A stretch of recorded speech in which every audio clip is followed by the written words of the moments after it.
Good morning. Thank you all for coming. I see a lot of familiar faces and I see a few new people. Could you put up the hand who's the new people? Well, thank you very much for coming. My name is Robert Waters. I'm a medical doctor and I went to the University of Illinois for a number of years, including graduate school there. And when I left, I was already kind of disillusioned with medicine, and I learned that all we were going to do is give people medications, basically, and do operations. And so when I left, I was in a surgical residency, and I went to work for a man that fortunately allowed me to use nutritional principles and other alternative methods in his practice. And it was a great gift, and it's what launched me into what I'm doing today. One of the first things that happened is my father-in-law at the time, the grandpa of two of my children, got very, very ill with vascular disease. He was having mini strokes. He would lose function of half of his body. We'd have him in the hospital, get his blood pressure down. It would come back, thank God. But this happened a number of times. He had what we call a bruit on one side of his neck. It meant that the artery there, the carotid artery, was very narrowed, and that's where the clots were seeding from and causing these mini strokes. Well, it so happened at the time, a relative of the man I worked for came to me with a book on chelation therapy. She had been told that she should have a bypass operation based on doing a treadmill, and then they talked her into doing an angiogram. She actually felt quite well, and she thought, boy, that seems like an awful lot to have my chest opened up, and I don't even have really much in the way of symptoms. So she handed me the book and asked me to read it, and it was about chelation therapy, as I said. I did read it, and I said to myself, this is either total quackery or this is something very, very important. And because of my knowledge of biochemistry and something called ligand field theory, I knew there was a scientific rationale for the mechanism by which this chelation therapy worked. And the subject of today's lecture is how we get to where my father-in-law was, and that is having vascular disease and worse, things like dementia, kidney failure, etc. And what are the components of that and what can be done about it? So the topics for today, of course, are diet and especially sugar, because that is the biggest change that's happened in our diet over the last century or a little more. And second, mitochondrial function, which is really the center of the lecture, and we'll find out that problems in the mitochondria and the little powerhouses of our cells is actually where all of our disease processes start. And then we're going to talk about why these little mitochondria fail, and that has to do with heavy metals like lead, cadmium, mercury, arsenic, etc., and too much iron that we accumulate through a lifetime. And finally, the entry of calcium into our cells and into our intracellular compartments, which basically short out the energetic system, and then what we do about it, and that's the chelation therapy. Believe it or not, the standard medical profession, scientific profession, is now talking about aging in terms of inflammation. And they've actually coined a term, inflammaging. I didn't make that up, because it's now clear that all of the diseases we experience, the so-called degenerative diseases, diseases of aging, have to do with inflammation. And then comes up the idea of what to eat, and I'm sure you've seen this change over time. First it was low fat, and then it's low carb, and then it's vegetarian, and then it's paleo, and then there's even organizations that trade on the stock exchange. It's really pathetic that you'd have to have an organization, I mean, when you can go to the grocery store or your garden. But at any rate, those are all the possibilities, and we're going to talk about our ancestral diet first, because that's what we ate for many, many thousands of years. And by the way, we had pretty robust health according to anthropologists that can examine skeletons and missionaries that looked at real live people in various places of the world. Now, just so you realize that the government and the medical association and the pharma industry don't necessarily tell you the truth about what you should be doing, here's an example. This man on the left is named Ansel Keys, and back in the 50s, he did a study in which he said he proved that fat was the real cause of heart disease. and he actually cherry-picked the nations. He threw out some of the nations that had a high-fat diet and didn't have large amount of heart disease.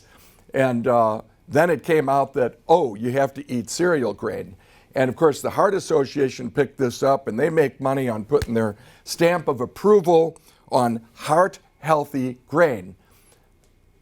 Then, if we really want to believe the doctors, remember that the American Medical Association made hundreds of millions of dollars on cigarette ads. Now, during the Second War, the Germans had ads in their magazines that cigarettes would kill you. And yet it took our people until the 1950s. It's rather odd, isn't it? Well, when the AMA could no longer make their hundreds of millions on cigarettes, they switched to drugs, and they're still there. So you wonder why when you go to the doctor, the focus is all about drugs? That's the training. Now, it gets worse. In the 70s, we were told that sugar is actually good for us. Get this, it gives you the willpower to undereat. Can anyone verify that the more sugar you eat, the less you want to eat sugar? I mean, and this was in the magazine. And the other one, its quick energy can be the willpower you need to eat less. It should say to eat more, because in fact, it's very addictive. Then, about in 2008, I don't know if you remember, there was a big fight in the press about high fructose corn syrup. And certain scientists said, wow, this stuff's even worse than regular sugar because our body metabolizes fructose far differently than glucose, and it has a different effect on our satiety centers in our brain. So the sugar growers and the Corn Refiner Association sent this amazing multi-page glossy literature to every single medical doctor in the country. And in there, they basically say, you as a doctor are looked up to as the beacon of wisdom to your clients. And there's all this talk about corn syrup being bad. And you have to teach your patients that this is all wrong. And in fact, that sugar is a very good, healthy part of our diet. So, and that is partly from the government and partly from the AMA.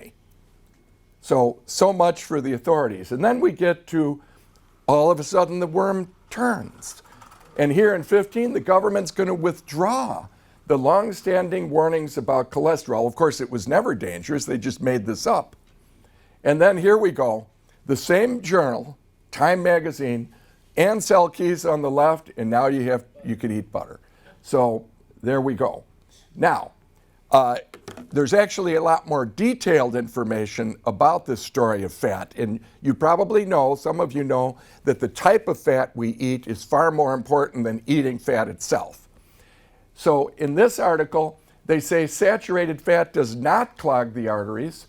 Coronary disease is a chronic inflammatory condition, back to that, the risk of which can be effectively reduced with healthy lifestyle interventions. Now remember that inflammatory disease, because we're going to learn about the history of heart disease this century by statements by doctors about a century ago that described the early identification of coronary heart disease. So I said that there were many types of diets that one could take, but where does the evidence come from as far as what we should eat? And there's a bunch of them. I have a lecture all about anthropology and the history of food, but in this lecture we're going to concentrate on those other factors, but we have to preface it because food and nutrition, of course, is at the basis of any reasonable medical practice. So we can look in bog bodies and find out what humans ate between 500 and 2,000 years ago. In Northern Europe, there are a lot of bogs, and people were thrown into bogs in ritual killings and maybe just burials, and they are very freshly preserved, so the anthropologists can identify exactly what people were eating. And then we have archaeological data. There was actually a dig in the Wisconsin Dells of the local native peoples and what they ate, and you could find seeds and bones, and you could see that they ate basically all whole food. And then Tacitus, the Roman author writing in about 70 AD, described the Germanic tribes and the English native peoples that were there before the Romans took over those countries. And you could see that they ate a lot of wild game, fish. They milked little bitty cows and made it into yogurt. And they ate a variety of plants and had gardens. So they were eating very, very healthy diets. But we're going to look at analysis of modern hunter-gatherers and existing cultures that we could see exactly what people are eating. So a number of authors have tried to reconstruct what our diet must have been in earlier times before agriculture. And again, there are a few societies that still engage in hunter-gathering, primarily in South America. And we believe that the real basis of their diet, whenever there were animals available, people ate animals because they have a lot of nutrients. And then vegetables found in the wild, roots, leaves, seeds, and everything. Worms and insects, they're still eaten widely in South America. And of course, if you could get eggs and nuts, which are seasonal, you would certainly do that. And finally, fruits and berries. And that's important because that was the major source of sugar. But notice it was only available seasonally in the fall, and people ate all they could and then dried some of them to use as condiments in the winter months. So when Dr. Eaton and his group, studying paleonutrition, found, in summary, number one, they ate no refined carbohydrates. Anything they found in cereal grain, they ground up in mortars and pestles, and it was mostly fiber, so there was very little carbohydrate in there. And as a result, there was a tremendous amount of fiber, and fiber is a nutrient. Without it, the normal germs in your gut don't grow, and they are an organ of digestion and immune function, et cetera, et cetera. And finally, their foraging lifestyle required vigorous exertion to get their food, and we forage mostly in our refrigerators and grocery store aisles today. Eaton and others have also tried to reconstruct what was in the diet of these ancient people. And I want to draw your attention especially to magnesium. This is a nutrient that even our government says is widely deficient in modern people. And look it's thought that in Paleolithic days, we consumed about 700 milligrams of magnesium, and the RDA is half of that. See, the government has to make it look good, like the processed food industry, like they're actually giving you something that could keep your health. But in fact, we're lucky to get 250 milligrams. And I would say that young people that live on mostly junk food, I don't see how they get very many milligrams of magnesium at all. And then zinc, the story is even worse. It's thought that our ancestors got about 43 milligrams. The RDA is 12 to 15, and we're lucky to get 5 or 10. And finally, the fiber that I mentioned, 50 to 100, whereas the RDA is 25 to 35, and again, we're lucky to get 10. So we cannot have a proper microbiome without enough fiber. And so I constructed a food pyramid. An artist friend of mine and I sat down one winter, and we put vegetables on the bottom, and because we do believe that plants contain a lot of nutrients that you wouldn't get by just eating animals. Now, if you ate animal organs like native Eskimos and Inuits did, then you would attain many of these nutrients by eating organ meat, but we just don't do that anymore. And inside notice the colors, those colored pigments are extremely important for our health. Then we have animals, then we have fruit when it's available, and at the time, I wasn't so concerned about cereal grains, so we did put it in, but notice we put it way up on the pyramid, and finally oils like butter, olive oil, coconut oil, and honey and maple syrup. And people can eat some sugar in these kinds of non-processed forms. They're processed, but they're not so processed like sugar.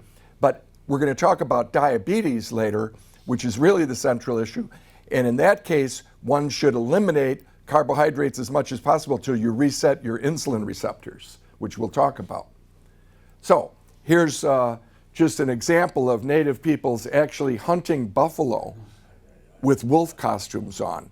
This was before the Indians had horses. Remember, there were no horses till they escaped from the Spanish, and the Indians became very skilled horsemen. But before that, they were on foot. Imagine some people died from hunting. Now we have these high-powered rifles. It's really not even sport anymore. Now, then comes along a wonderful dentist who did more for us in this field, I think, than anybody, Dr. Weston Price. was a dentist. He was the chief of the Dental Association's research division, and he and his wife spent a lot of time traveling around the globe interviewing and examining native peoples. And I mean, he went to the Pacific Islands, he went to Africa, Northern California at a time when native people were still eating a pretty much basic diet of animals and fish, and into deep Canada where the diet was elk and moose. And he examined their teeth, and even in the Shetland Islands in Scotland, where people were still eating a traditional diet. He examined their teeth and recorded what he found. And what he found was the people that were still eating an ancestral diet had very nice straight teeth. The rate of decay was sometimes as low as 1 or 2%, and certainly not more than 5%. And then after just one generation of eating processed food brought by the white man, this is what he saw. And rotting teeth, people had abscesses, people committed suicide because they had no need for dentists. Dentistry is just a new profession created by what we're eating. By the way, my profession is largely that too. And so the next background piece to this idea of food is this article by Paul Clayton and Judith Robotham.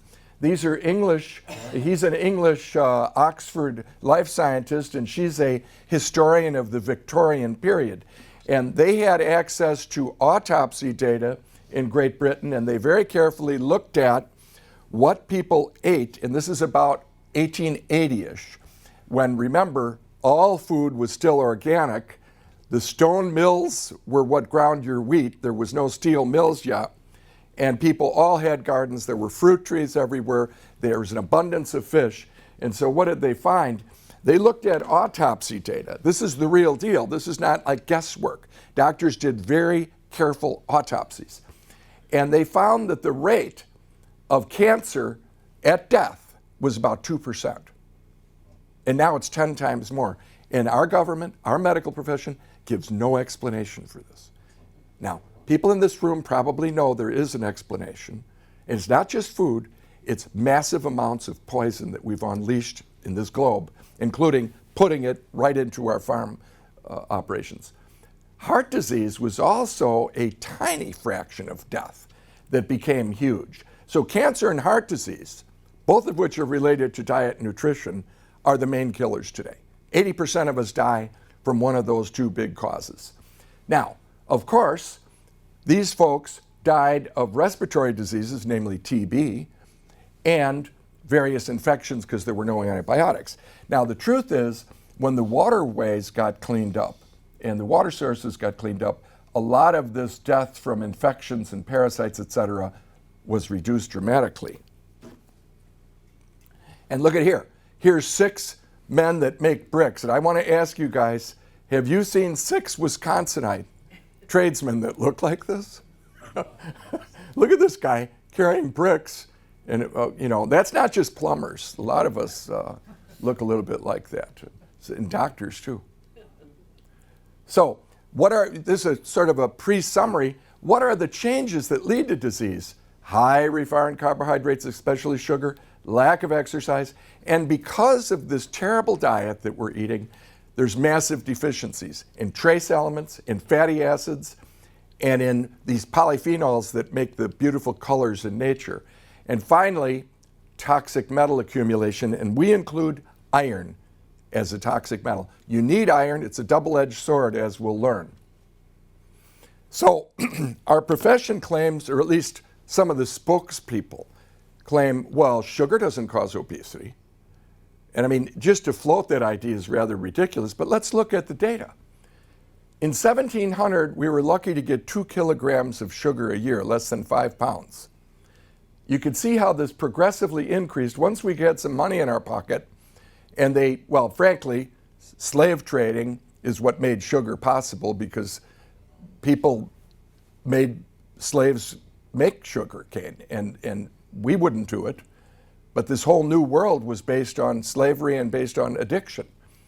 And then you look at from 1900, the rate of obesity has skyrocketed. And so there is a relationship, clearly. So back to this idea of when all this heart disease became an epidemic. A number of very prominent doctors have discussed this in the early last century. Osler was the founder of internal medicine. He was professor at Johns Hopkins, and he first proposed the cause for heart disease to be infection in 1908. He described angina pectoris, which is chest pain from heart trouble, as a rare disease.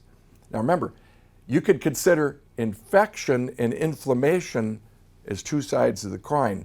And in another lecture, we could talk about dental caries, gum disease, and in fact, the germs that you can culture and examine from the gums are the same ones you find in the plaques of the arteries during bypass surgery.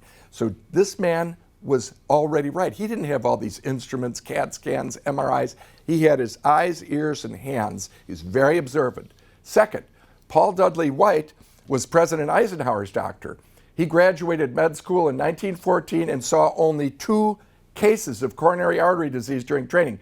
He stated, until the first 2 to 3 decades of the 20th century, coronary heart disease was rare, and look at this, and not missed by ignorance. He's cautioning now, don't think that we were stupid. It wasn't there.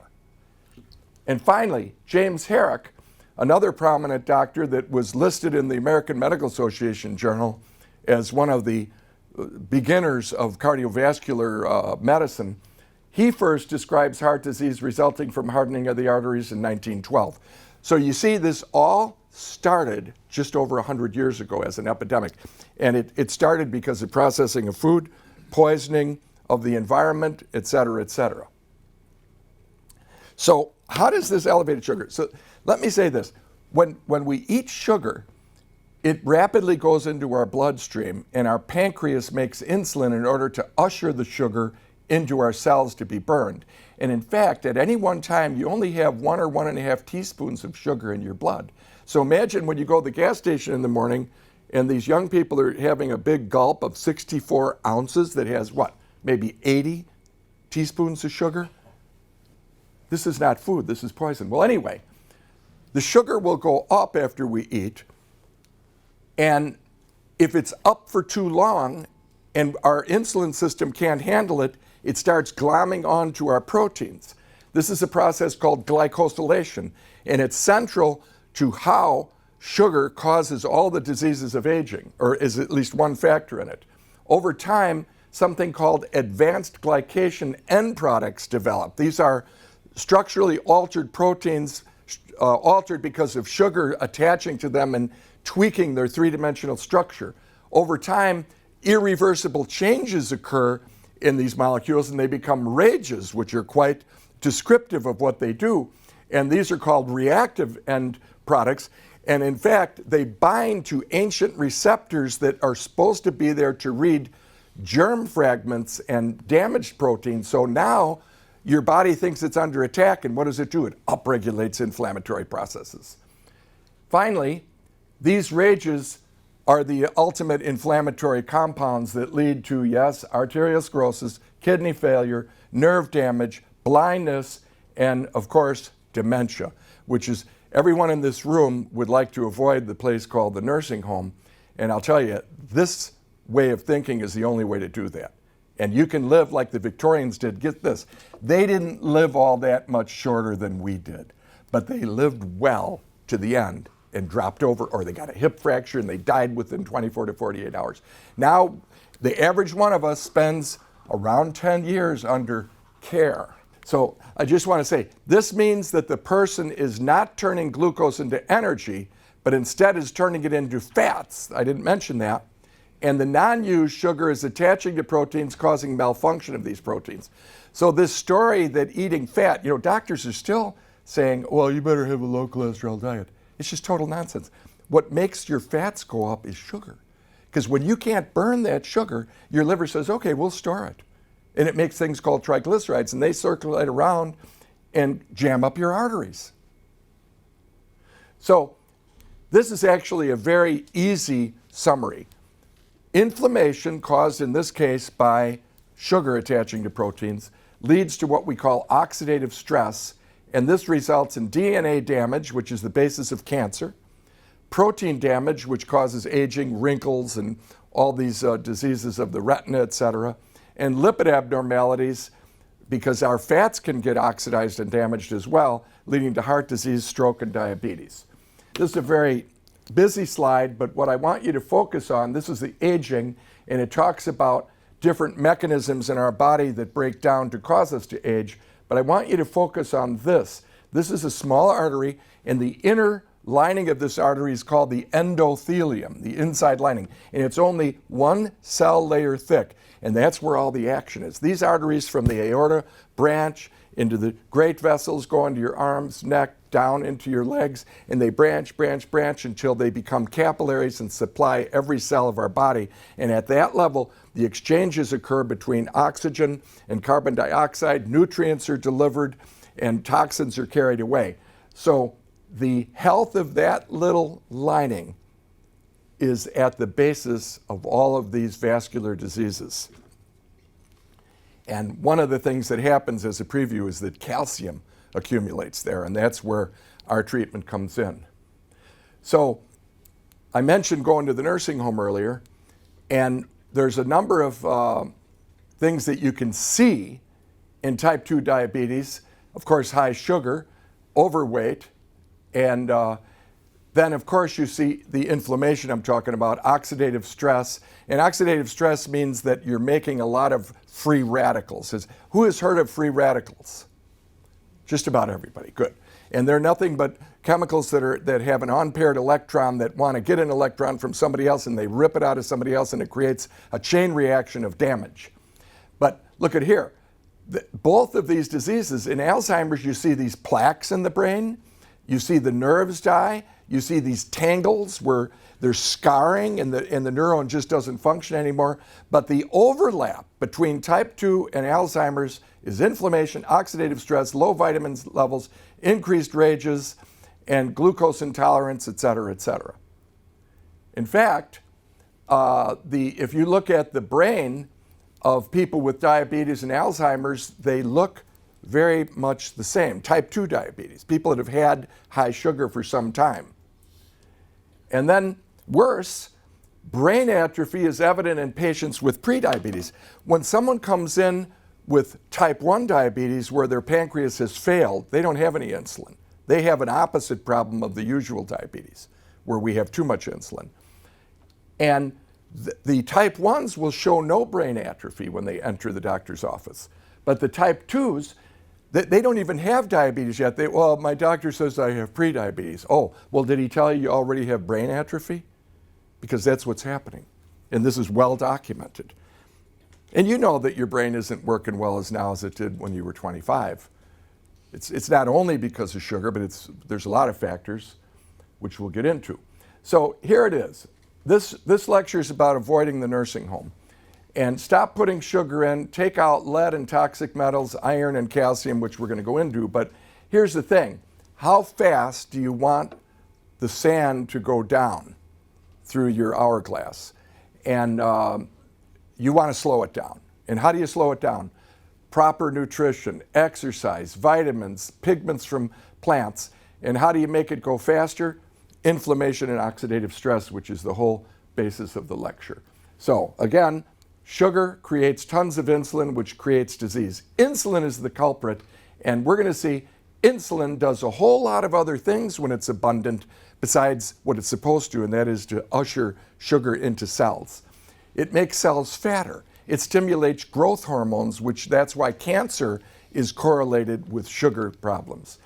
It creates aldosterone effects, which means we retain sodium, and that drives up your blood pressure. You see, all these diseases have a common mechanism, and hyperinsulinemia is one of them. We measure fasting insulin in our patients, and you'd be surprised, people that didn't even know they're diabetic have elevated insulin levels. Yes. Now, this is sort of the end of the sugar problem, and it's sort of an extreme example here. And normally, as I said, ingestion of sugar and carbs in a low-carb diet creates a release of insulin. And sugar is then transported via insulin receptors that are on the surface of our cells. Sugar is burned efficiently for energy and heat. and people are healthy and happy.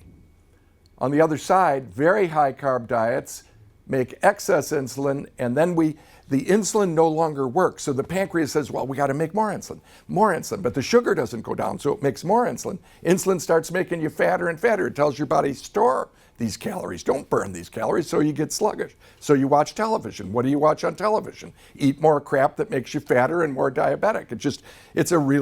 This industry really has it. Think about this. They got you sitting there killing yourself watching their stupid television.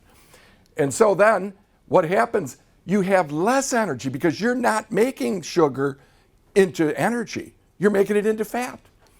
And so you make more free radicals because you're inefficiently burning your calories, and you're making a lot of these reactive oxygen species. And that then causes damage to cell structures, inflammation, weight gain, and again, coronary artery disease, kidney disease, retinal disease, nerve damage. I started to mention earlier about mitochondria. He's the star of the show. Your body is made up of about 10% by weight of these little organelles.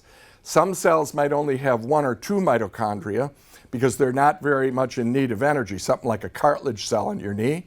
And some, like the heart, will have thousands of mitochondria because they need energy every moment. And they're the furnaces. So 90% of the energy that you make comes from burning fats and sugars inside the mitochondrion, and we're going to learn more about it. The mitochondrion has an ultrastructure. These are membranes. These are invaginated membranes to produce a tremendous surface area, and inside these layers are enzymes arranged linearly as in a factory assembly line. They're tethered to these membranes, and molecules bounce from one to the other, and at the end of this chain comes the energy of life called ATP. This is kind of a summary of all metabolism, but I want to teach that we eat food and we breathe oxygen and we digest food, and the oxygen goes into our blood and winds up in cells and finally is transmitted to these burning units called mitochondria. And the lesson here is these are all the cofactors that are needed to run these mitochondrial electron chain and stripping off the energy from food. And what are they? Vitamin B1, B2, B3, 5, 6, 12, folic acid, and magnesium, iron, manganese, copper, selenium, chromium, and testosterone, cortisone, estrogen, carnitine, coenzyme Q10. So when you're taking vitamins, people say, oh, well, this vitamin's good for this. All of these vitamins are good for this. Because if you don't have energy, what do you have? You can't repair things, you can't defend yourself, etc. So again, fuel diagram, being in balance means you're burning your calories efficiently and you're not making a lot of free radicals and you're making a lot of energy. Now you have to make some free radicals because they become regulatory molecules. They actually trigger other events, but when they're overly abundant, then you get disease. So now, it's just not my story that mitochondrial problems are related to disease. Mitochondrial dysfunction and diabetes, from molecular mechanisms, how it works, to functional significance and even therapeutic opportunities. People are starting to talk about mitochondrial resuscitation. I've been talking about that for 25 years. It's real. Getting those little guys to work again is the name of the game. And you do it by changing your diet, walking around the block more, getting rid of these toxic metals, which we'll learn about. So what are the substances and factors that inhibit these little mitochondria? Well, we're going to talk about the two main ones today are heavy metals like lead and cadmium and too much iron. Of course, look at all the other things that can do this, including pharmaceutical drugs. I read a paper from Poland a couple years back in which the authors talked about the drugs that damage the mitochondria, and it covered just about all drugs I prescribe. It was a weekend and I thought, I might as well not bother going to the office because I'm just poisoning people. And truly, it's true. Sure, it lowers your blood pressure for now, but what does it do in the long run? And even vaccine components, they tell you they took out the mercury. It's a lie. For us adults, we're expendable. They put mercury in there. They put aluminum in there. Aluminum causes autoimmune disease. And then the great experiment of modern times, 100,000 new chemicals. Almost none of them have been tested. They just put them on the market and grandfather them in. And the lesson is, from scientific literature in toxicology, 1 and 1 and 1 does not equal 3. It may equal 1,000,000, and good animal studies show this. So when the government and the industry studies a molecule or a substance, they generally do it one at a time. And then they say, well, it didn't have any effect. But why not do it how we're exposed, dozens at a time? And that's not done because that would be too revealing. So here we are again. They get sick and swell. They start losing this three-dimensional structure. And there was a wonderful, one of the greatest medical scientists that ever lived, Otto Warburg in Berlin. He discovered that cancer cells had defects in this little guy. He showed, in those days, they didn't have as powerful microscopes, but he had apparatus to see how much oxygen cells were using. It was just truly remarkable what this man did. And he showed, in those days, they couldn't see him under this kind of magnification. They called him grana, little grains. And he could see that they changed a little when the oxygen wasn't being utilized. And he concluded that cancer was caused by cells not being able to burn oxygen efficiently. And as a result, the cell reverts to a more primitive form of metabolism called fermentation.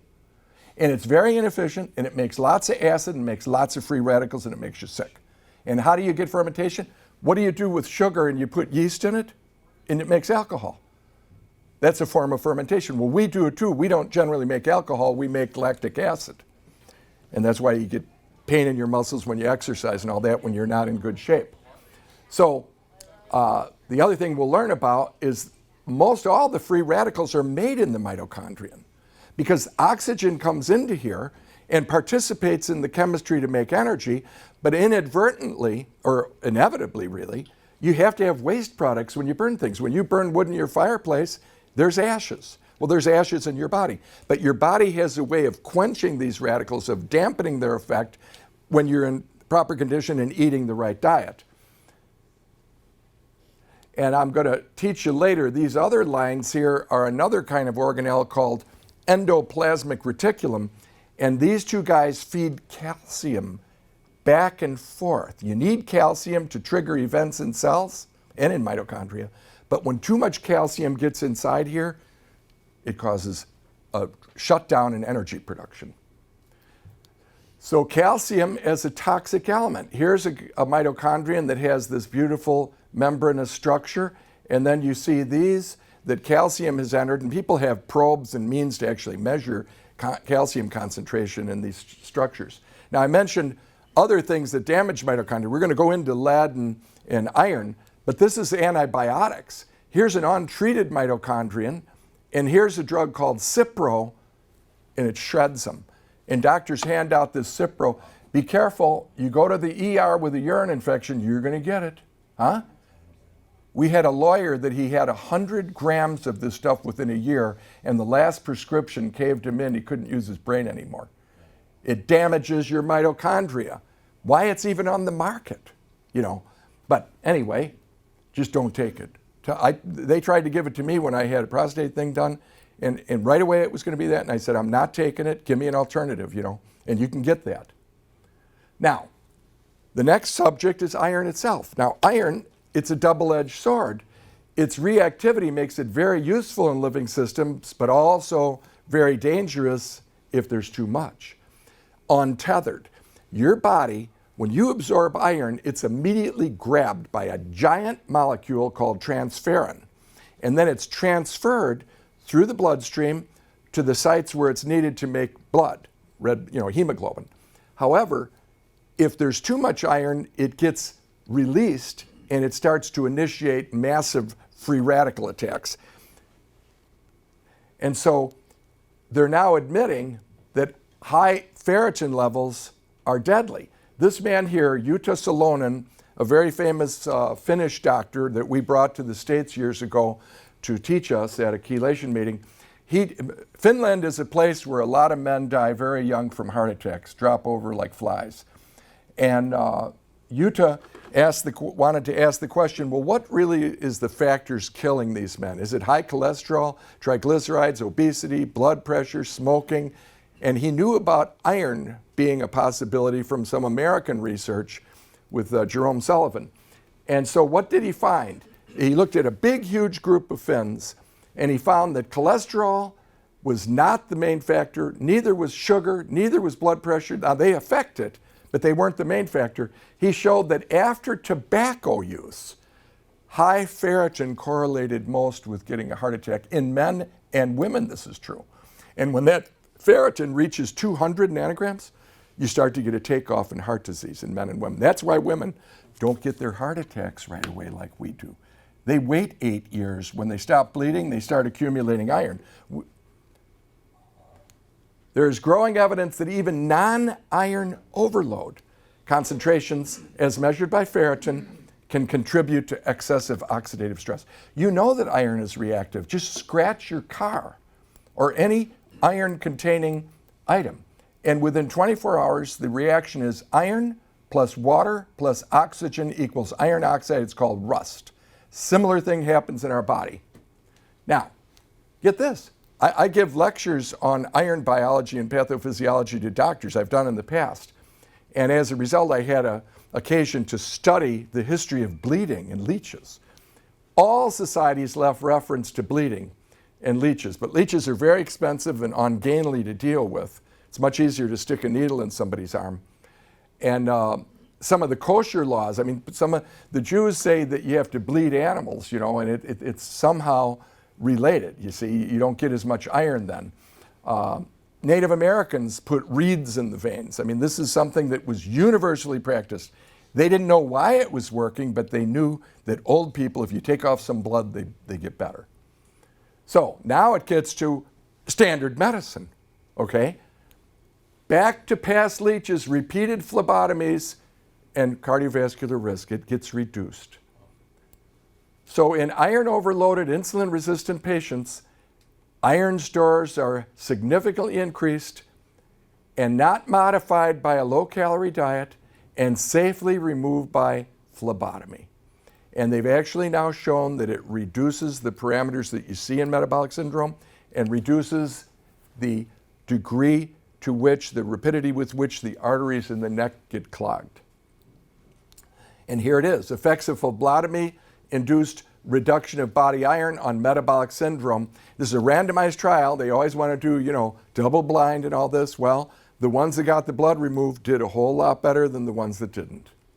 And finally, correlated ferritin with hypertensive retinopathy in the eye. It doesn't matter what the disease is. It's all about free radical damage, too much iron, and we'll learn about too much lead, etc. High ferritin levels and clogged arteries. So, that's iron. Now, you need iron because you can't carry oxygen. And by the way, those little enzymes in the mitochondrion, they have iron centers where the electrons flow. And so if you didn't have enough iron, you wouldn't have enough of those and you wouldn't make energy either. And that's why young women get pale and tired and cold, anemic, and you give them iron and they get better. But that's for young women. If an older person, if I measure ferritin on an older person and it's only 20, the first thing I think of is they have colon cancer. I mean, I have to be paranoid because they should not be low on iron. Or they're taking non-steroidal drugs like Motrin or aspirin, they're bleeding every day just a little bit. And then I'm a little comforted, but I still get them to do a Cologuard or a colonoscopy. So now lead, it's even worse, of course, because we don't need lead. Lead isn't required in our body. Lead inhibits the repair of that endothelial barrier, that little lining in that artery, remember?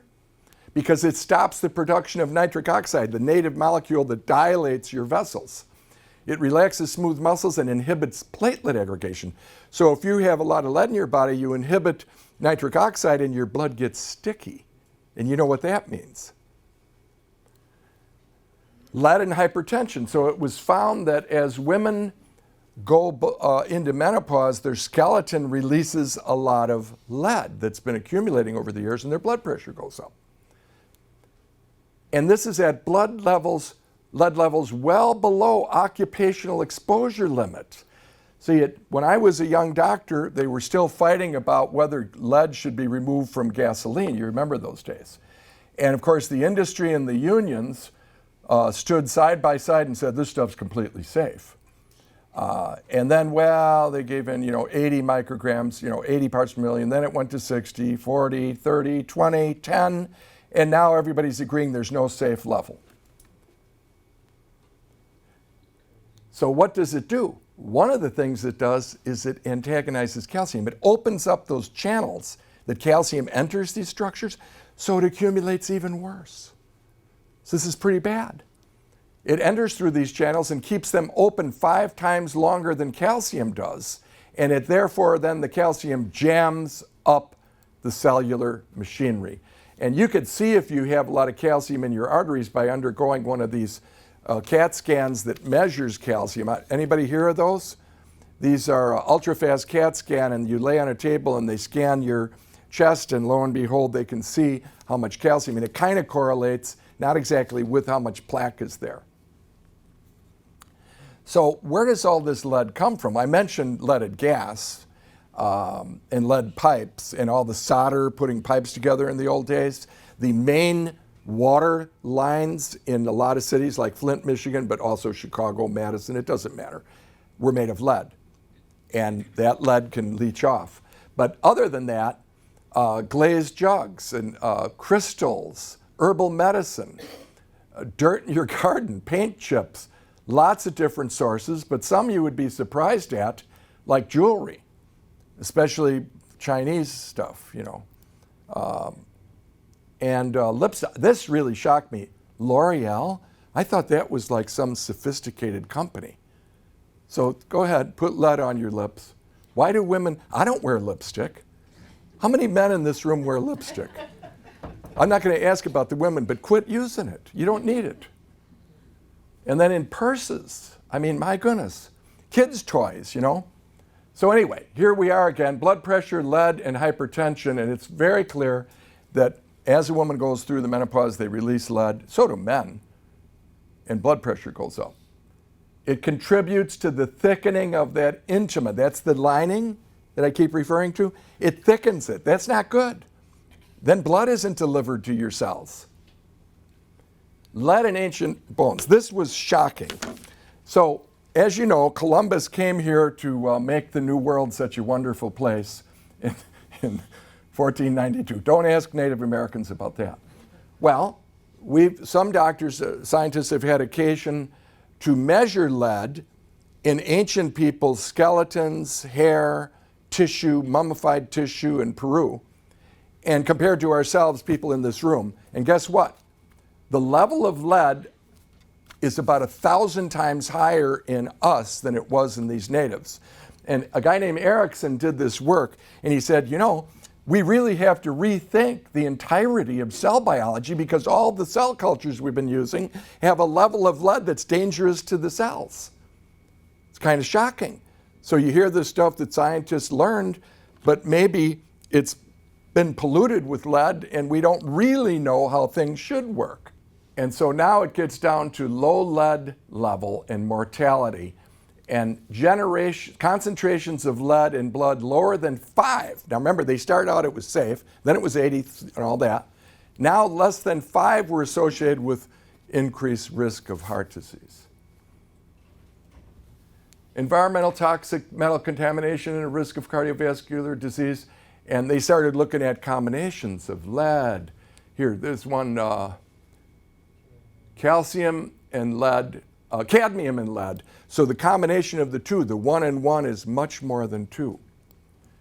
And here's one of arsenic, cadmium, and lead mixed, because we're exposed to all of them. When we do a chelation test and measure the urine output of these metals, everybody spills out a lot of metal.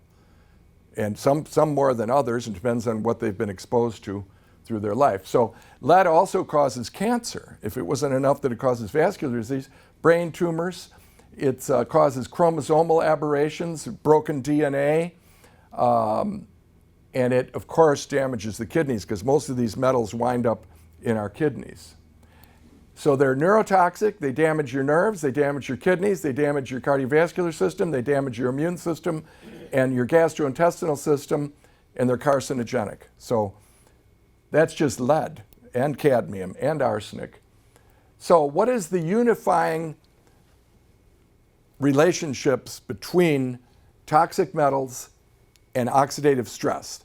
The unifying factor in determining toxicity for all these metals is the generation of reactive oxygen species, free radicals. So that's how it works. And antioxidants, that would mean vitamin C and E and beta carotene and polyphenols and all that, can reverse some of this oxidative damage. So I said at the beginning that calcium, I've been saying it on and off, that calcium is the real problem. And now we're going to learn how that happens, how all of this interacts to create calcium accumulation inside your cells. You notice how you used to be real supple and you could do somersaults and all that, and now gradually you start walking slower, and then you see people get bent over, and you know what the next thing is. So how does this work? Here's that guy again, a normal mitochondrion with lots of membranes. Calcium is well regulated. Cadmium, lead, mercury, they penetrate the mitochondria, and they get in here, and they get into those little iron clusters in the enzymes, and they eject the iron. And now the iron is free and creates a storm of free radicals, which then cause all the damage we've been talking about. And it happens because energy production fails, and calcium rises and shuts down energy production, creating disability and death of cells. And then here's a calcium overloaded mitochondria, and you can see a great difference between these two. By the way, remember, the elevated blood sugar also creates free radicals. So now we have the whole combination. Sugar, toxic metals, iron, leading to calcium entry, and that's the whole lecture. Here's some mitochondria that aren't so sick, very, very sick mitochondria. And here is an example of totally unregulated calcium. In a mouse model in Germany, professor at Aachen, this animal lacks a certain protein, so very early in life, the entire soft tissue becomes calcified. So that's fast forward, you know. It's happening to us, but it's slow, hopefully. And I'm sure you've heard of this disease, progeria, that these poor children, it's a genetic disease, very rare, thank God, where they look, by the time they're 9, they're old. They have gray hair, bald, wrinkled, heart disease, and they have the same kind of problem. So, I mentioned earlier about that relationship between the mitochondrion and those other lines called the ER, endoplasmic reticulum. Well, there's an exchange between the mitochondrion and the ER, and in this diagram, these are mitochondria, and the green lines are the endoplasmic reticulum, and the yellow is where these membranes have merged. They're called mitochondrial-associated membranes, and that's where the calcium is being transferred. You have to have calcium go in, but the calcium must be pumped out. And as we age, the pumping out isn't so good as the going in, and that's the basis of aging. And here's just a diagram showing that when the ER is under stress, means free radicals, calcium influx is increased, and then you start to get overload. So, and that brings us to, well, wait a minute. Calcium, bones, you know, there's obviously, your bones contain almost all the calcium in your body. I mean, that's what gives us our rigidity, right? And we lose that bone calcium as we age. It's called osteoporosis. So they're now looking at aging and bone loss, new insights, and about parathyroid hormone. It's a hormone made in little glands embedded here in your thyroid, within it. PTH causes increased bone formation, increasing osteoblasts. Now, you're going to learn there's two kinds of bone cells. One are osteoblasts, they lay down bone, and there's one called osteoclasts, they eat up bone. And this is constantly in balance because you're fracturing, you're getting micro fractures of your bones. They have to be remodeled, constantly remodeled.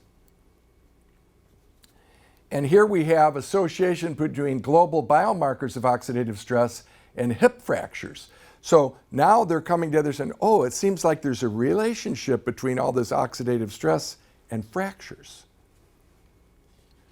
osteoporosis in populations with high calcium intake. Now, do you remember that, did you hear on television that you have to eat a lot of calcium? Did your doctor ever say, well, you better take 400 units of vitamin D and 1,500 milligrams of calcium? Don't do it. If you hear it on TV, or most of the stuff you hear from doctors, even what I tell you, look it up. Make sure it's on the up and up, because this is baloney. It does not improve bone structure, and it does go to your arteries, okay? So it does two bad things. Don't take extra calcium. You get plenty of calcium in your food. So what really happens? Here's a bone, and here's the blasts, the guy that make you new bone, and the clasts, the guys that make you, that eat up your bones. So they're in balance. They're making bone, eating up bone, making your bones healthy. But then you get high blood sugar and toxic metals and too much iron and infections and increased, well, ages from sugar, and you have oxidative stress. That inflames the bones, and the osteoclasts get the upper hand and create osteoporosis. So this osteoporosis is also part of this process. You're starting to get it? All the diseases are caused by the same biochemical aberrations. So nutritional strategies for skeletal and cardiovascular risk, and here it says it, soft arteries rather than vice versa. You want hard bone and soft arteries, but what do you get? The opposite. Hard arteries and soft bone. That's the whole story. And of course, the spinoff is the calcium's in all the structures that create these diseases. Now, look at this. Talk about a hormetic curve. This is the amount of calcium intake. When it gets beyond about 750, and that's what the Harvard people, Dr. Willett, the major epidemiologist in this country, says, you don't need more than 700. You shouldn't take calcium. As soon as you start taking more, up goes the risk of disease. Of course, if you don't have enough, it's not good either. You have to have enough to build your skeleton and to signal between cells, as we've been talking about. But it's that sweet spot. And your body's tuned, when given the right food, to absorb and control these metals, you see. So I'm just beating a dead horse. Again, high sugar, high iron, and of course high sugar means insulin, plus the toxic metals equals a disaster. And so what do we do about it? Well, we already talked about food, and we could have talked about replacing a lot of nutrients, B vitamins, minerals, fatty acids, and fiber, of course. But the way to correct the toxic metals, the iron overload, and the calcium accumulation is this molecule, ethylene diamine tetraacetic acid. And here's an artist's conception of this EDTA triangulating, coordinating, we call it in chemistry, a calcium atom. And you can see these forces acting, and it's sharing electrons, and all of a sudden snap, and it has control of it, and it can't get free. Fortunately, the binding constant for calcium is way lower than lead and cadmium. So when we put this stuff into your bloodstream, it'll grab lead and cadmium first. It will grab calcium, but it'll do it in a much more interesting way. And remember that parathyroid hormone. So here it is. It coordinates calcium, or you could have lead in there. And chelates, chelos comes from the Greek word claw, and it means a grasping. And you have a lot of chelates in your body. Here's your hemoglobin with an iron in the center. And vitamin B12 is a chelate of cobalt. So chelation is part of nature. It's a necessary phenomenon. And this is just a synthetic amino acid. And so the history of this EDTA, it was first discovered both here and in Germany in 1933, and it was originally used in the linen, printed linen industry to get calcium out of water, because that interferes with dyeing linen. And then a professor at Georgetown University here in the States said, well, if it'll bind calcium, might it bind other metals that might help human health? And he tried to give nickel EDTA to a breast cancer patient to try to deliver nickel to the cancer. It did not work. But then they started experimenting on dogs, and then finally children that had very bad lead poisoning, children that had lead encephalopathy, a disease that they usually die from. And indeed, they saved some lives. So they started using chelation on men and women that had lead poisoning. In those days, remember, there was still leaded gasoline. And one of the doctors in Detroit, Norman Clark, was chelating people, and lo and behold, he noticed people would say, yeah, doc, my chest pain went away. My legs warmed up. And doctors started saying, gee, maybe it's taken calcium out of the arteries. And in fact, they showed that with enough chelation, you could decalcify valves, tendinous calcifications, artery calcifications, etc.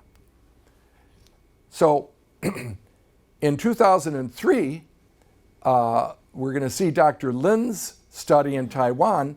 Dr. Lin showed that in a double-blind study, people that received EDTA chelation that had kidney disease that were on the road to dialysis didn't have to go to dialysis, where the people on the saline placebo did.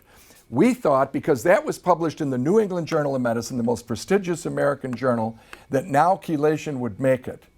Didn't happen. Flash, gone. Then finally, we were able, not we, but Dr. Gervasio Lamas, a Cuban-American from Miami, he had a lady come in, much like my father-in-law, with a clogged artery.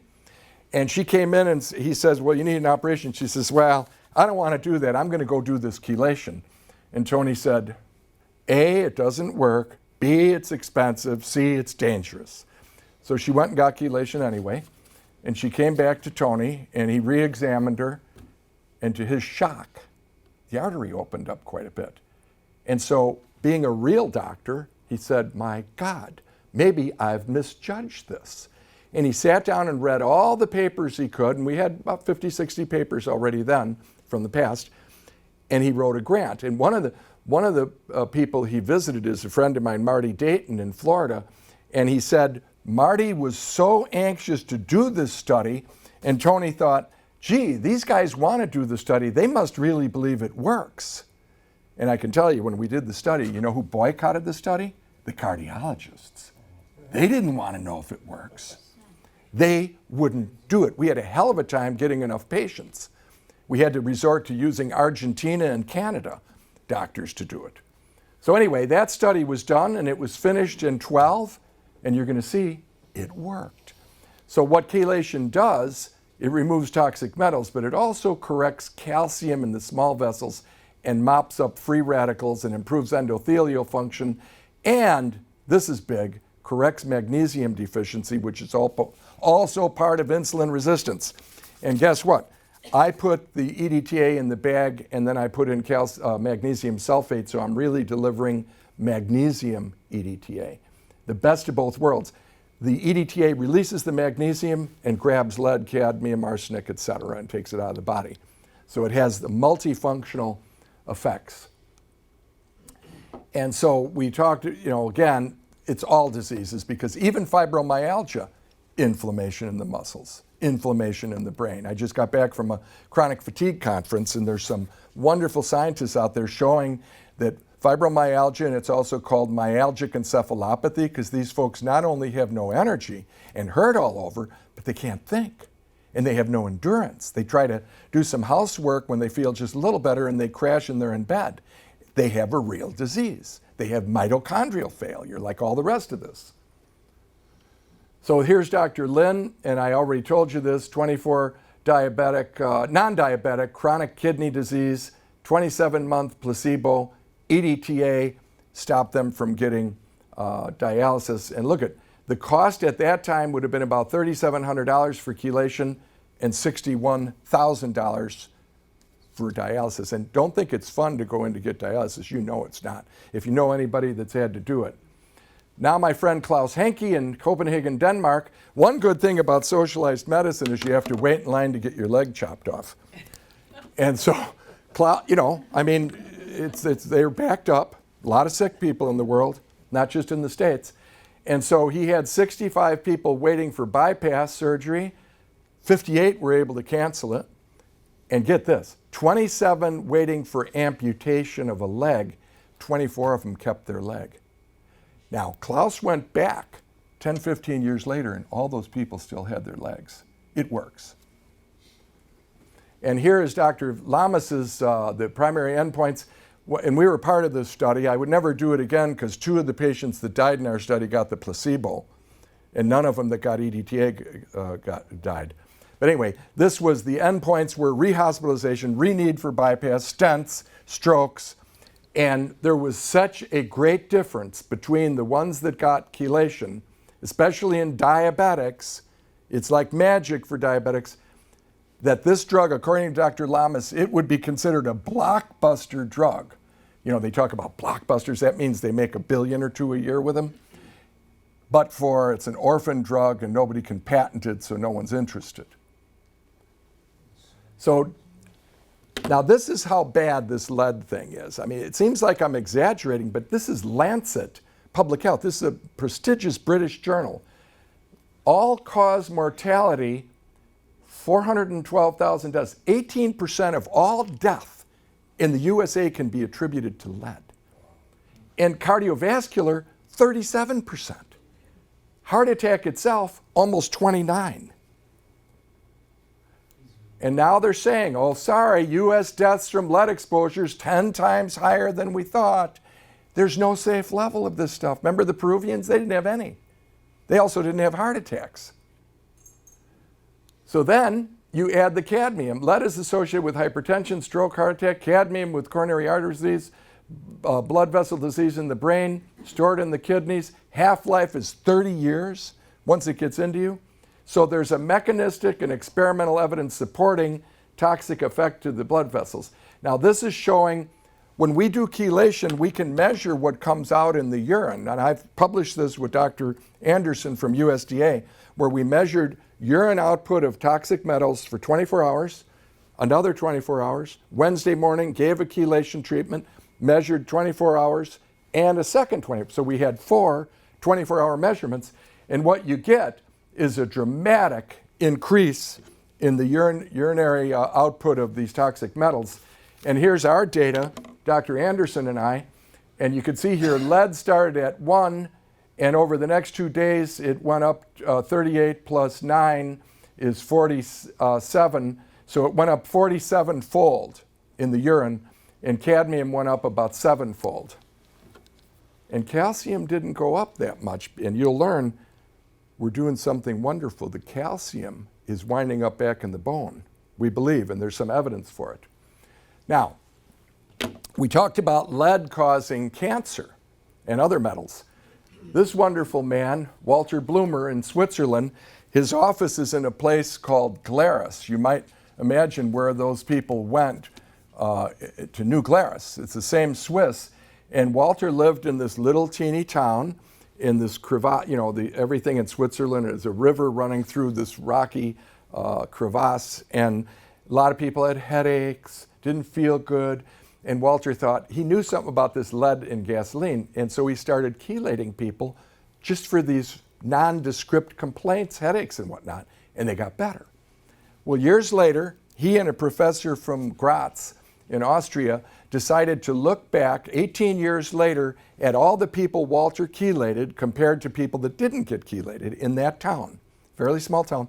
They went and knocked on doors, they age and sex matched them, they looked out for economic differences between people, and they produced a wonderful study that showed that in the people chelated, there was a 91% reduction in cancer death. I mean, it's just unimaginable. I don't know of anything. And it had to be because of removing toxic metals, because that's primarily what chelation does. So this is studies that we did, and we're getting near the end now. We showed that chelation without added C decreases oxidative DNA damage and lipid peroxidation damage. And we did 2 different studies on this, actually 3, that there's a long-term reduction in damage to the fatty membranes of our body after only 10 chelation treatments. And then I also published this one with the data we had, intravenous magnesium with and without. Is magnesium deficiency widespread? And in fact it is. 83% of the patients we chelated retained a massive amount of magnesium, meaning their body was like a sponge. If you do anything for yourself, make sure you take 5,000 units a D and as much magnesium as you can tolerate without getting diarrhea. Those 2 things alone, and some fish oil and a multivitamin, and you'll be 75% of the way there. And if you quit sugar and go for a walk, you won't even have to pay me to do chelation. Maybe, you know. But I mean, it would sure help you. And so magnesium deficiency is related. Magnesium is a counter to calcium. They kind of balance one another. So if you're low on magnesium and you're taking a lot of calcium, what do you think is going to happen? The calcium is going to accumulate in your vessels. And here we go. Metabolic magnesium deficiency and metabolic syndrome. Stress and inflammation may reflect calcium activation. Here it is again. Basic biology of oxidative stress. So even the cardiologists are admitting that cardiovascular disease is caused by oxidative stress. Now, we'll get to a few case studies. Years ago in Illinois, this man, Nick, he was a restaurateur, a diabetic. He was told to get a bypass, didn't want to get a bypass. We offered him chelation.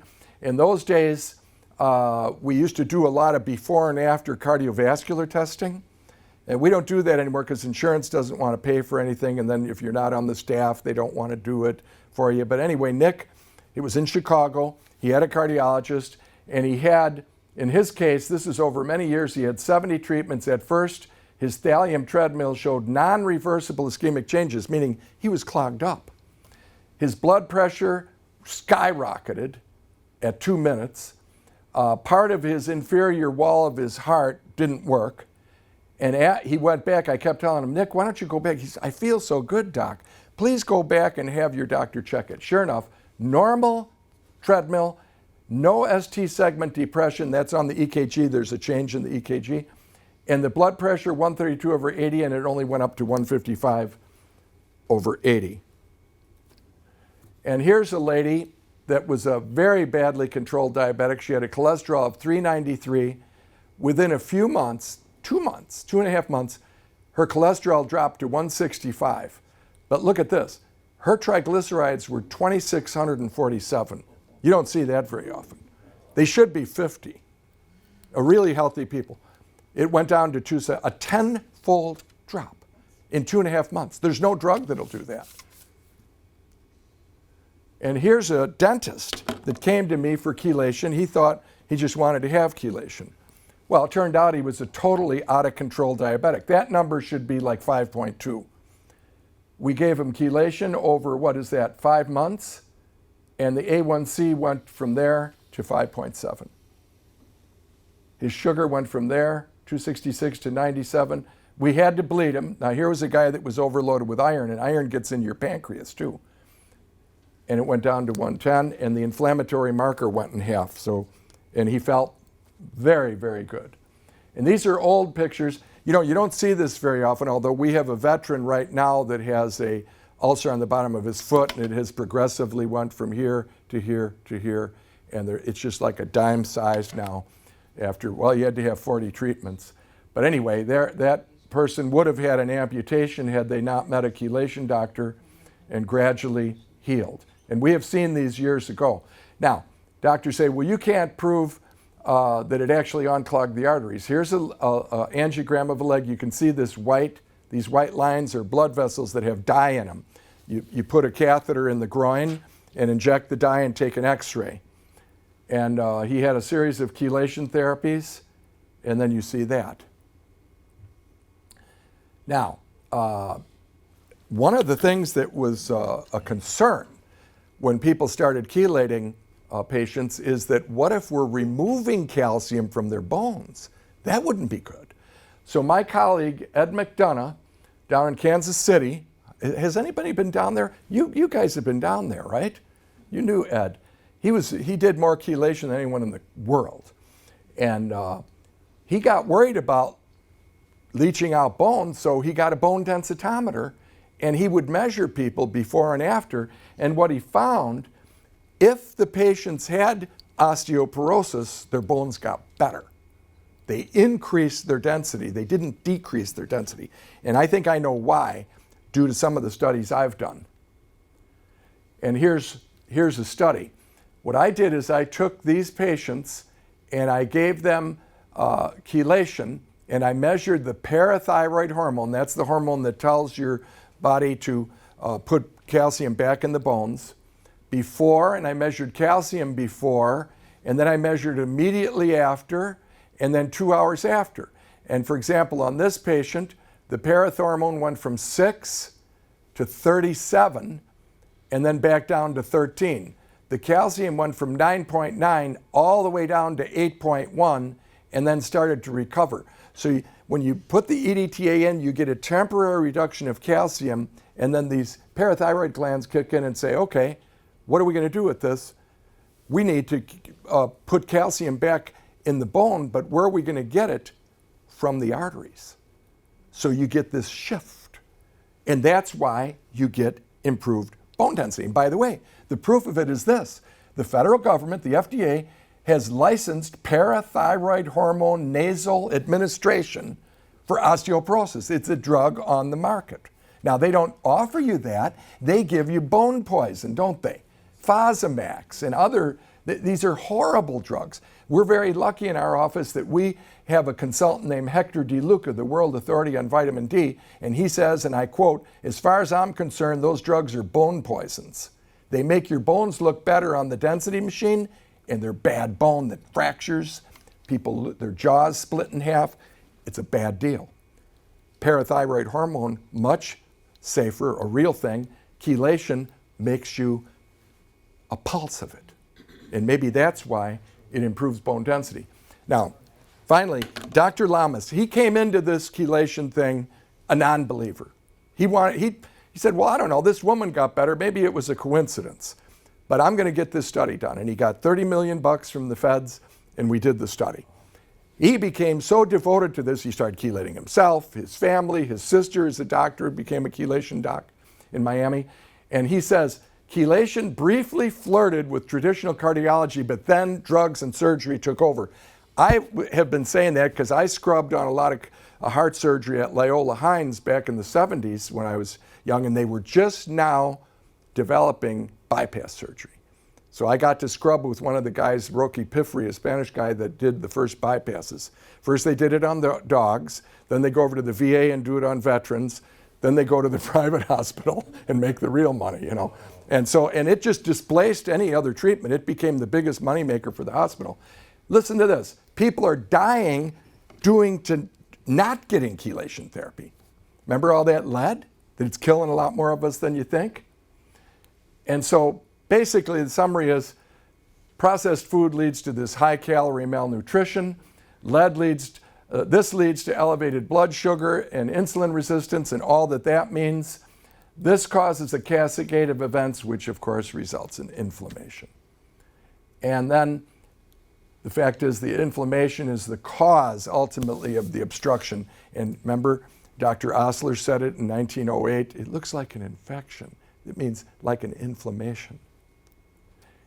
And then we have iron. It accumulates over our lifetime relentlessly, and that's why people bled their patients through the ages. And again, the oxidative stress, the abnormal utilization of the burning machinery in our mitochondria creates all these free radicals. And then the metals jump into the play even at small doses and create even more damage. And the oxidative stress from metals. And finally, all the diseases of aging, peripheral vascular disease, dementia, cancer, arthritis, and loss of energy. So the answer is this claw.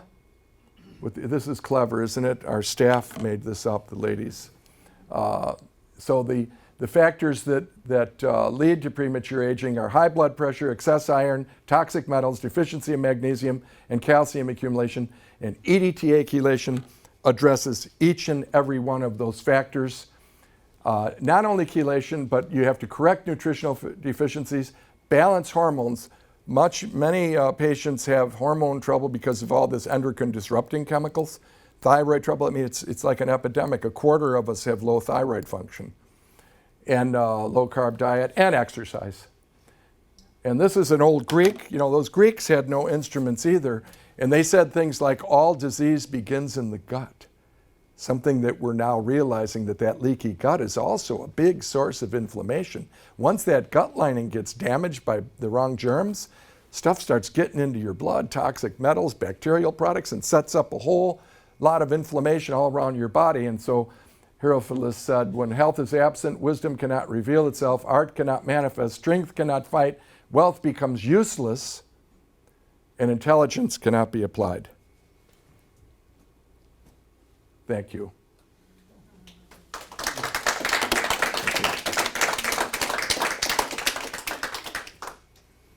Any questions? Yes, ma'am. So for a person that does not know how about their nutrition deficiencies, if you're getting enough from food, how can you convince them that they need more nutrition? Vitamin C, vitamin D. Well, this is something that even our government, there's an agency, the National Institutes of Health, called NHANES, and they go around every 3 years and ask people what they eat. They do a very extensive questionnaire. And every time they say zinc is deficient on most people. Magnesium is universally deficient. Vitamin C is deficient. You have to take supplements. Or you have to eat real food. And you have to read. You can learn all this stuff. There's hundreds of thousands of scientific publications that document everything I say. I don't have to make anything up.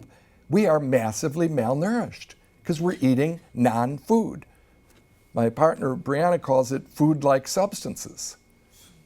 That really says it, food-like substances. They even color it to make your brain think it's real.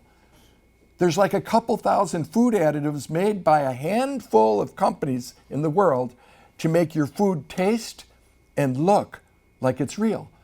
A lot of things like strawberry blizzards don't have a piece of strawberry in them. They have dye and they have polyphenols that they've made in the lab that taste kind of like strawberries. So you just have to get your mind around, you have to change what you're eating if you want to avoid that nursing home thing, because it's real. Yes, ma'am. Best source of magnesium then? The best source of magnesium? Magnesium is an element, that's a chelate of chlorophyll. So anything that you see is green has a magnesium atom in it.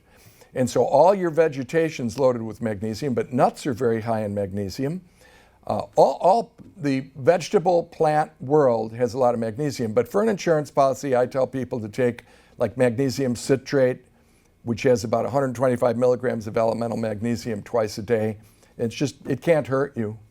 So yes, Earlier on, you said something, you were talking about supplements, 5,000, can you go through? Yeah, I was just saying, I don't think you can hurt yourself by doing 5,000 a D, but you really need to get it measured to really know, because it's funny how some people will be taking it and their number's still low, and other people take just a little and they have very healthy numbers. And you do have to be a little careful. Way too much vitamin D, then you would absorb too much calcium. It is a possibility. Yes, ma'am. There are different types of D. No, there's only one. It's called vitamin D3. It's the only one you have to remember.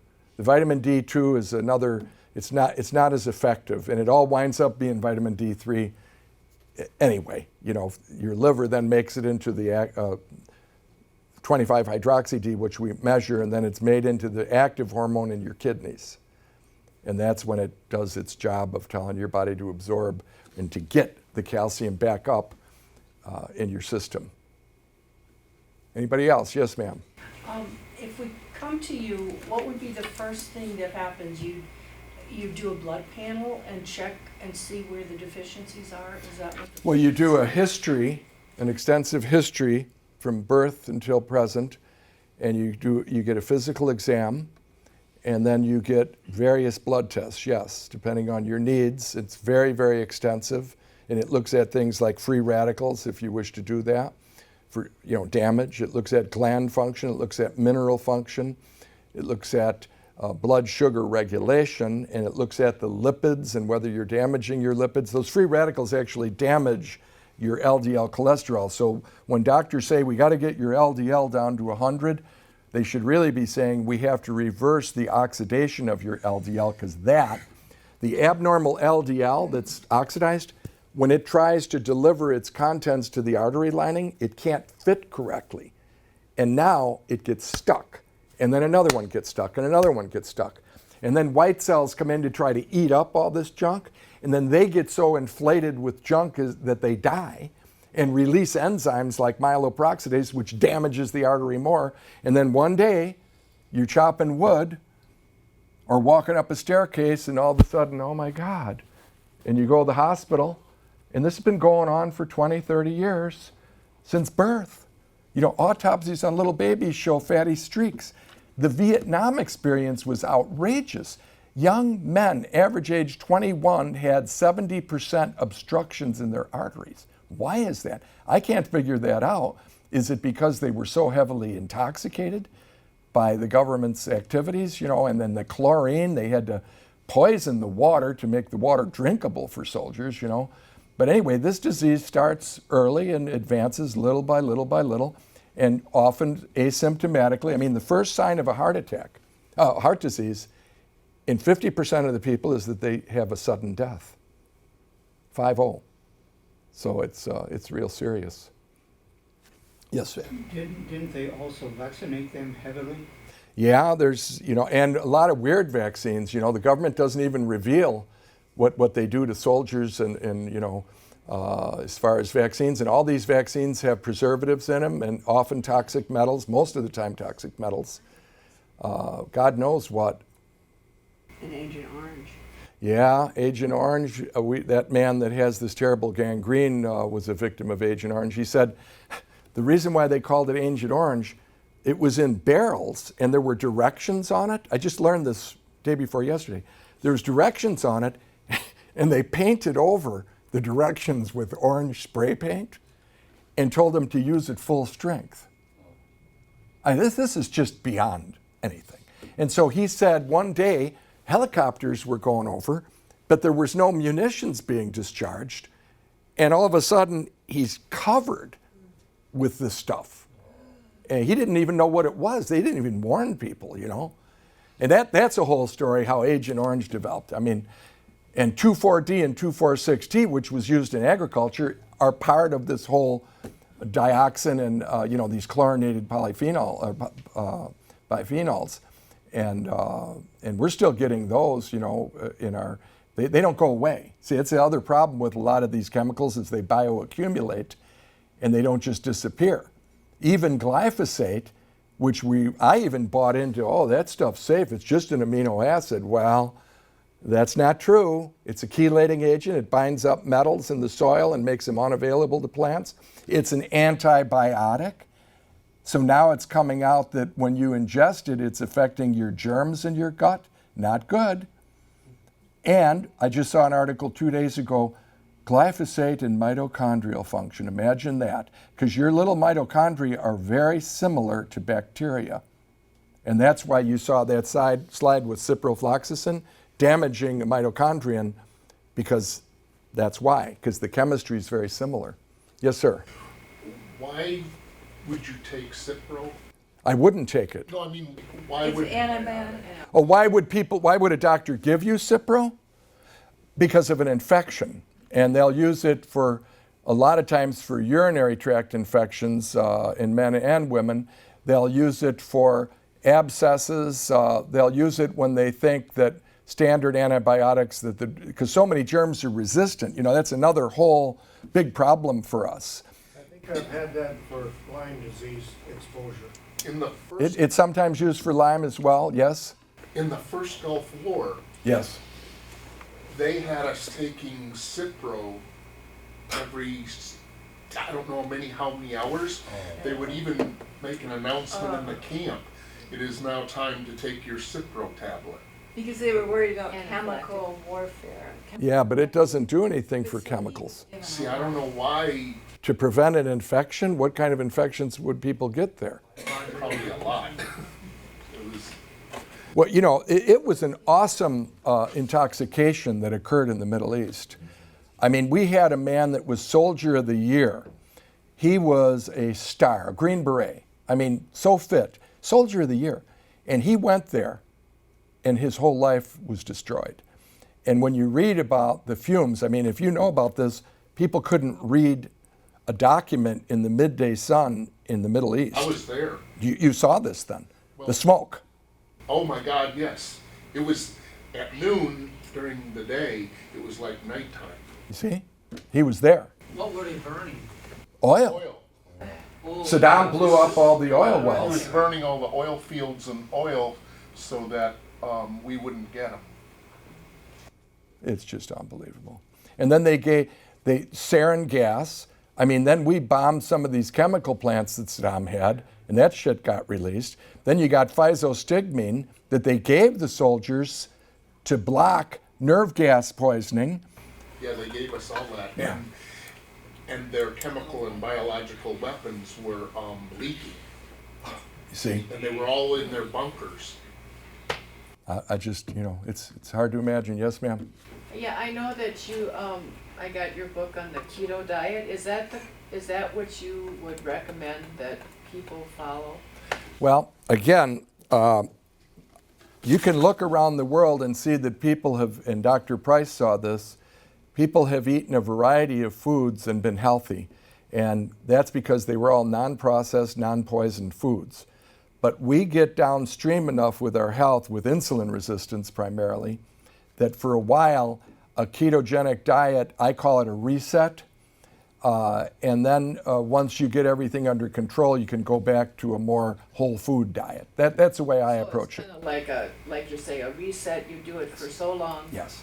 And how long would you recommend? Depends on how bad you are when you walk in. Now, there's an exception. We have a friend, he used to work for us, Corey. He came down with type 1 as a 32-year-old athlete. I mean, he looked like a picture of health. And he got sluggish. Turned out he had type 1. And he was doing very poorly listening to the doctors at the university. So he went on his own and started reading about ketogenic. And I'm going to tell you, he's on a fully ketogenic diet every day, all year round. His blood fats, his numbers are as if he's not diabetic. He's got perfect numbers in every regard. He can still swim across Lake Monona.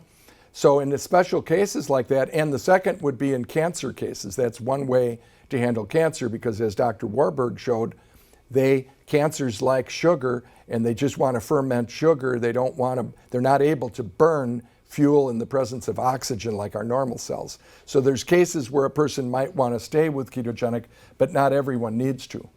I think also once you are fully ketogenic and fat adapted, you feel so well that most people don't go back. They start That's a eating very good point. carbohydrates. Yeah, you feel so well. So Now, it's let me something say, that you can be on long term. you can. If There should are, you well, monitor. most people can, but there are some people that need to go on and off. Dr. Mercola has a new book out, Fat for Fuel, and it's a very good book, and he goes through some details. The one thing I like about Dr. Mercola, he doesn't stick to one story forever. When he learns something new, he admits that what he used to tell you, he no longer believes. And there's probably, if you think of how we lived, we're one of the only animals that can go for a long period of time without eating, of mammals, because at times we had to. We had to be able to go into ketosis and run across deserts and run away from enemies. So we're very good at just switching over within about 72 hours from burning glucose to burning fatty acids. But then if we got food, we would eat all we could and gain back, and we'd shift back into burning all kinds of fuel. So this is going to be somewhat, like Sarah said, how one feels on different diets, I have another question. I'm a nurse, and ketosis brings Oh, up I know. Yeah. red flags to me. Yeah. So this is totally Yeah. different. So when doctors hear that word ketosis, they get very excited and tell you you're going to die, and that's because the type 1 diabetics that get way out of control and wind up like Corey with blood sugars 400 or 500, they go into a form of ketosis where their ketones are like 20, whereas this kind of diet might get you to 4 or 5. You can't get into ketoacidosis if you're not a type 1. It's virtually impossible. Because, again, that's what we did. Look, even in the Bible, people fasted 40 days. Interestingly, that's about all you can fast. At that point, your brain turns on another program that says you will eat. And the only ones there's religious people or the Irish Republican Army, these type of people, they just still didn't eat and they die because you start digesting your heart muscle and all this, But it's very safe. And now let me just say this. When Corey had lunch at our office, he had a plate this big filled up with romaine lettuce, shaved carrots, radishes, all these vegetables, pieces of broccoli, and then a big giant sardine on top of it. So, I mean, it's not like you're just eating meat. As a matter of fact, it's very bad to just eat meat because when you have too many amino acids, you convert them to sugar and you're right back into insulin resistance. So the protein has to be down, the fat up, and the very specific fats, real fats, avocados, coconut oil, et cetera, butter, organic butter. And that's the other thing. Try to eat organic. It's really worth it. It really is worth it. That was my It's other a question. little bit more money, but you know what? You have to support an industry that could bring health back to the United States of America because what we're doing now, we're going downhill. And I don't have to tell you that the kids can't learn. The nursing homes are jammed up. The doctor's office. When I came to Reedsburg, there were about 4 or 5 MDs. There's about 20 of them. And the population has stayed about 9,200. So something happened. Either they're drumming up fake business or there is that much new sickness. And I think the latter is more of it. I mean, people are ill. All right. Thank you. Oh, yes, sir. You're probably familiar with Dr. Brownstein. I sure am. I know David Brownstein. Okay, I just wondered, do you use the iodine removals in that in your practice? Yeah, I do, but David, he's a real iodine guy, a fanatic, I would say. And to me, using a substance that even is found in nature and is required for your thyroid gland, et cetera, but to use it at a level that's hundreds of times what any normal population, for example, the Japanese, would ingest in a day, it doesn't make sense to me. And I've measured, I used to use the 12.5 milligram mixture of iodines and iodides. And you get the blood test back and they're like 5 times above the upper end of normal. I just don't see the utility in that. And like they say, the devil can quote scripture for his work. Well, David can produce scientific documents, and then you talk to another able physician like Alan McDaniel. He says, you take too much iodine and you're going to imbalance your thyroid gland and you could get an autoimmune disease. So what I do is I measure it very often, and I give people like 3 milligrams a day because that's about the upper limit of what Japanese people ingest due to their high seafood and sea vegetation diet. And I think that's safe. And I still check it again because some people will way overshoot. I mean, it's like anything in nature, there's a certain curve to it.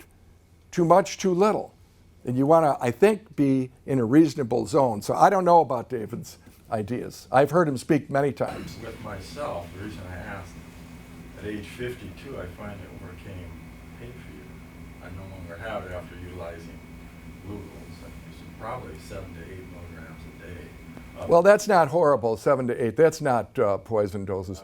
It's interesting. Lugol's used to be the only medicine the doctors really had that worked. I mean, we had all kinds of poisons, including arsenic and mercury, but Lugol's was like the medicine until the pharma age came about, We even had mercuric chloride, remember, calomel? We poisoned millions of people and up till after the Civil War. The story of medicine is a sorry one. Thomas Jefferson said it. The doctors tell us stories, and the story they tell us changes as often as the style of hat and boot. And yet, the human frame continues to suffer the way it always has. And he didn't trust doctors at all. He tried to tell Meriwether, Lewis, and Clark. They had boxes full of mercury they were hauling. They had some idiot doctor with them, hauling mercury. And Jefferson's looking at him and saying, oh my God, what is wrong with you people? He knew it. This is just a comment, but the food that they feed people in nursing homes, hospitals, is really outrageous. Yeah. It's dead food. It is. It is. If they weren't sick when they went in there, they'll be sick pretty quick. And it's so frustrating and so...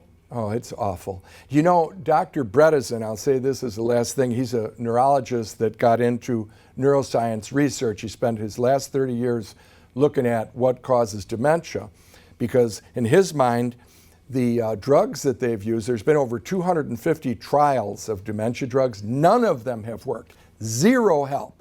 So he's got a book called The End of Alzheimer's. It's quite a bold title. And in this book, he describes a 36-pronged intervention system. And of course, he doesn't lay it on them all in one day. Well, you got to do 36 things today. But he gets them started on a half a dozen, and then he gradually adds them if necessary. In his first published studies in the Journal of Alzheimer's Disease, 10 patients with dementia heading to the nursing home couldn't work. 9 of them got way better, some of them normal. From eating good food. From using his system, which means a very low carb diet, vitamins and minerals, essential fatty acids, EPA, DHA, balancing hormones, in some cases chelation, bleeding them, exercise, playing music therapy. It's a whole array of things. So when Dale goes to the neurology meeting and presents his data, do you know what they say afterwards? Oh, but Dale, that's just so complicated. And he says, I'm really sorry that we don't have a pill for a Herculean, nasty illness, you know? I mean, but that's what it is. Doctors, they want to do something simple and quick, and you know how it is. Well, how many minutes do you get? 8? Oh, if you're lucky. Yeah. Sometimes they don't come all the way into the room. But anyway, it's a very sad situation that we've... Well, thank you. You're welcome. Brianna. Just how much chelation do you recommend somebody get? Well, it depends on the case, but we recommend everybody start out with 20. And then, like this gentleman with the gangrene, he's had 41, and he's probably going to have to do another 20. And real bad heart disease, you know. But then at some point, we go down to once a month or once every 6 weeks, and that we have people that say, you know, Doc, once a month or 5 weeks goes by, I don't feel as well, and I got to come in and have a chelation. So it's a very good investment. I've had 250 treatments over my lifetime, and I had to do chelation because of my father-in-law. How could I not do it? Because the doctor said, don't let me operate the neurosurgeon on Art because he will die on the table because he's just too sick.